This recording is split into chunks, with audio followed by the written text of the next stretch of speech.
Bismillahirrahmanirrahim. Assalamualaikum warahmatullahi wabarakatuh. Hai semua, perkenalkan nama saya Lestari Nur Aisyah. Saya adalah guru bimbingan dan konseling. Kali ini saya akan memaparkan mengenai pemecahan masalah layanan konseling individual yang dialami oleh salah satu siswa kami di sekolah. Baiklah, langsung saja di sini saya akan memperkenalkan identitas konseli atau siswa kami yang mendapatkan layanan konseling individual. Di sini, identitas konseli kami samarkan karena adanya etika-etika kerahasiaan konseli. Di sini adalah nama konseli yaitu AE, kami samarkan. Kelasnya kelas 10, umurnya 15 tahun, jenis kelaminnya perempuan. Deskripsi masalah yang dialami konseli dari penjelasan konseli sendiri, dari segi sosial, pergaulan A cenderung menutup diri dengan orang baru. Jadi A itu menyadari bahwa dirinya itu enggan untuk bergaul dengan teman-teman barunya. Di sini A itu tadi dijelaskan kelas 10 dan memang baru masuk sekolah sekitar 1 bulan lebih. A juga mengalami kendala untuk bersosialisasi dengan teman-temannya sehingga tidak memiliki teman dekat. Jadi A itu di kelas sendiri saja, kemana-mana sendiri, jadi tidak ada teman, dan teman sebangkunya pun tidak akrab, dan teman sebangkunya lebih berteman atau bersosialisasi dengan teman-teman lainnya. Saat istirahat tiba, A sering sendiri dan cenderung diam. Biasanya anak-anak sekolah apabila waktu istirahat biasanya berbarengan untuk main beristirahat maksudnya, atau jajan ke kantin, atau misalnya sholat, beribadah, biasanya bermain dengan teman-temannya. Tetapi di sini A cenderung sendiri kemana-mana dan berkegiatan. Alasan A mengalami kendala untuk bersosialisasi karena A merasa teman-temannya saat ini tidak sebaik teman-temannya saat SD dan SMP.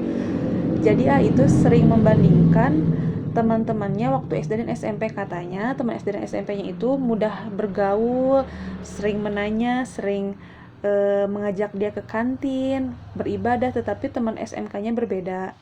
Menurut A seperti itu.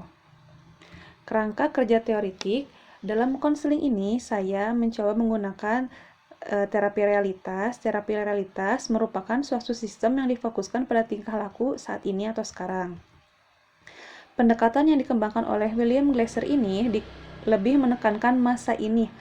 Maka dalam memberikan bantuan tidak perlu melacak sejauh mungkin masa lalunya, sehingga yang paling dipentingkan adalah bagaimana konseli dapat memperoleh kesuksesan pada masa yang akan datang.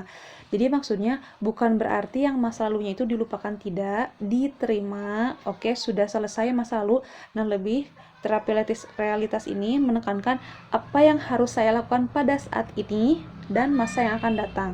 Jadi difokuskan ke seperti itu untuk terapi realitas.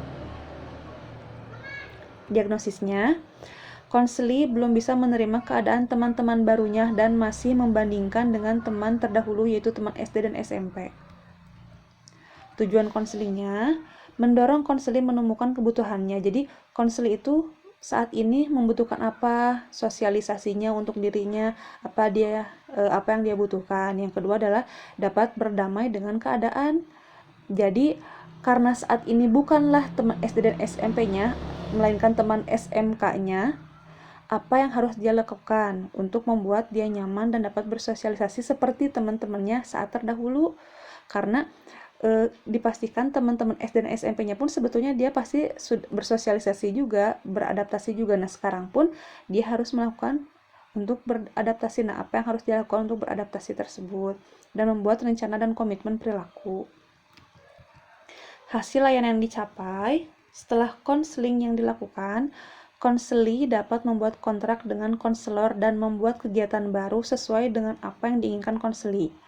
Dan apabila itu dilanggar, maka konseli bertanggung jawab dan menerima konsekuensi yang telah dibuat konseli sendiri. Jadi di sini salah satu kegiatan yang waktu itu konseli inginkan, salah satunya konseli ingin mencoba berbaur dengan teman-temannya, mencoba mendekati. Jadi tidak hanya dia yang harus diajak, tetapi dia juga mencoba mendekatkan diri kepada teman-temannya. Rencana tindak lanjut, Apabila konseli belum bisa mengaplikasikan kegiatan yang direncanakan, maka dilakukan konseling lanjutan. Baiklah, sekian laporan konseling individual. Semoga gambaran umum tersebut dapat menggambarkan hasil konseling yang telah dilakukan. Terima kasih sebelumnya. Mohon maaf apabila ada salah-salah. Wassalamualaikum warahmatullahi wabarakatuh.